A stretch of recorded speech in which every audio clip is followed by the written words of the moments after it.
On this episode of Lapeef, Let's Talk. Oh, I want to know what's your parents' relationship? What are your parents' relationship with yourself? So I want to know that because that shows a lot. What else? I would definitely ask them what morals and values do you have, just in life in general, and tie that in with religion, religious views and stuff like that. And then I'll ask like a tricky question. Let's say if you won the lotto today, like what are the first three things you're gonna buy? Okay, so for me, in my head, like being in the financial industry, that's going to be like, okay, let me see what he's thinking about his money. Like, or I'll say 10K. I've asked that. What would you do if you won 10K today? What are you going to do with that? So that kind of narrows the conversation into a financial aspect. Um, and then another one, I would say, okay, this year, what are some goals you want to achieve personally and business wise? So I feel like those type of questions will lead into other questions and can have the conversation flowing back and forth naturally. And those are questions I've definitely asked before. If I set you up on a blind date today, and this is going to lead into some other things that we want to talk about. If I set you up on a blind date today, what are some of the questions that you would ask? I think that I want to get started with our phenomenal guest, Melanie. If I set you up on a blind date today, what are some of the questions that you would ask? And then maybe what are some of the questions that you would expect to be asked of you? Well, I'm gonna clarify really quickly. Is it the questions I'm asking the person setting me up, or is it the questions I'm asking on the date? On the date. Okay. All right. See, you should have said the person, because I would have dug in for all types of information and be ready for the date ahead of time. So I think both. You're just gonna have to trust that I know what I'm doing, and I set like you up. You're on a blind date. Don't worry about. Yeah, don't worry about else. none of that. Anton got you. Now, what are you asking the person that is sitting across the table or potentially trying to hold your hand as they walk through the park or find the best place in order to maybe seduce you? I don't know what the scenario is going to be. What are you asking this person that is sitting across the table from you? I'd like to know your thoughts. Oh, and before I start, is there an echo or anything, guys? Because there was before. Okay. So the first thing I would ask is, so I would have already known probably how they know each other, the person who set me up. But if I don't, I would say, so how do you know Jerry? And then I would use that as a jumping off point to really get to know them. And their, if it was a hobby, they used to be on the same dodgeball team. I don't know, whatever. Or they grew up together, or they served in the service together, something along those lines. And then that would start me down a rabbit trail, and then I would just, get to know them. I would ask for stories. Actually, I think people reveal themselves best when you let them just talk for a while.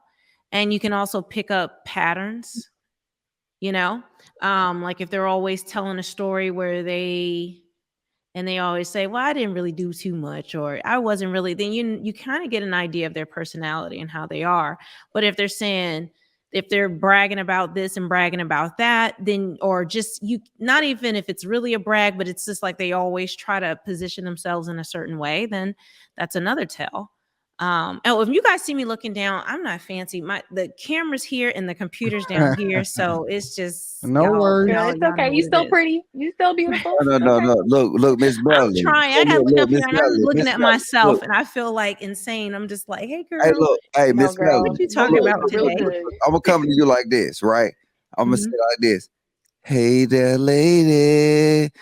You look so fine. I wish. Hey, why are you giving me like Belle Biv DeVoe or something like that? No, that's wrong, baby. You already, lady. No. I just wanna. Nah, Logic got 2 left feet. He can't dance. Okay. But honestly, that's what I would do. For me, I think you don't want to ask yes or no or things people can just offer. Oh, so you're from Chicago? Yes. Oh, what high school did you go to? Bishop McNamara. I mean, that's in DC, but I'm just saying Bishop McNamara. Like those are one word things. And you pick up cues and become a good listener as a person talks. they'll mention something and you can pick up a hobby or interest by what they're saying, and you can kind of go there. And it's just like, yeah, me and my dad cooked for this big barbecue and things like that, and blah blah blah. It's like, oh, so you like to cook? I got, you know, the next Gordon Ramsay here, or Top Chef, you know, something like that. And then you go into those things. So that's where I would go. You find out a lot about people that way. Kayla, it's the first date, blind date. Anton, you trusted me be able to set you up, or you trusted JR, and then JR sent Anton, and then you said that, oh my God, I don't know what Anton is going to send me because he been having smoke for me since day one on this show. What is he going to send me? But I set you up on this blind date, and this gentleman appears before you, and he's sitting across the table, and he's gazing into your eyes. What are some of the questions that you would ask this gentleman on this blind date?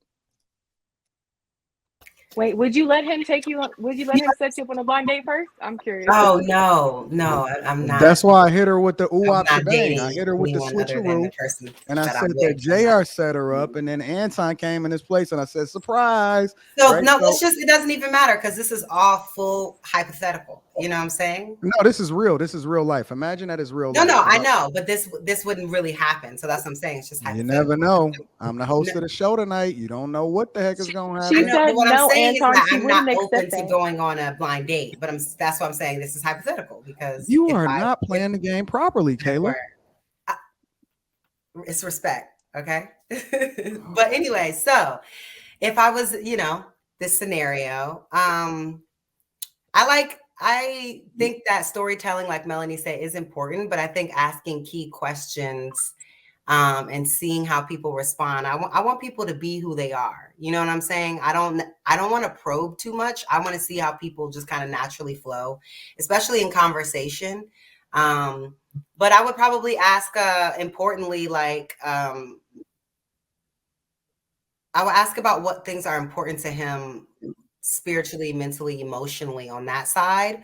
Because I feel like we always get into like the surfacey things, you know, but after we got past the surfacey things, like, where are you from? Where you know, what school did you go to? Like, what do you do? You know, once we get past all those things, I would ask him, like, is he a spiritual person? Is he, you know, where does his center as, you know, a spiritual being come from? I would start there. I would also ask him, like, what is his expectations? Like, why did you come on this blind date? Like, why did you agree to do this?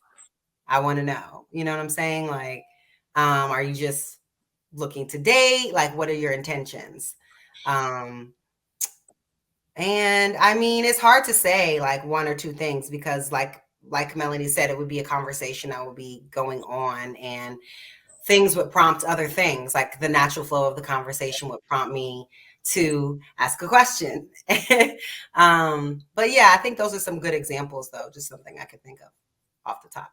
I got so many follow-up questions for you guys. I'm so glad that I'm in the seat tonight. Q. I know you're gonna give me something interesting. Oh no, I will. If there's a delay, if I'm cutting you off, I don't mean it. I think there's a delay on my end. I don't know. No, you fine, But love. I would like, I don't want to ask you what's your favorite color. Like, I want to kind of go more in depth with it. So I want to know, what's your parents' relationship? What are your parents' relationship with yourself? So I want to know that because that shows a lot. What else? I would definitely ask them, what morals and values do you have, just in life in general, and tie that in with religious views and stuff like that. And then I'll ask like a tricky question. Let's say if you won the lotto today, like, what are the first 3 things you're going to buy? Okay. So for me, in my head, like being in the financial industry, that's going to be like, okay, let me see what he's thinking about his money. Like, or I'll say 10K. I've asked that. What would you do if you won 10K today? What are you going to do with that? So that kind of narrows the conversation into a financial aspect. And then another one, I would say, okay, this year, what are some goals you want to achieve personally and business wise? So I feel like those type of questions will lead into other questions and can have the conversation flowing back and forth naturally. And those are questions I've definitely asked before.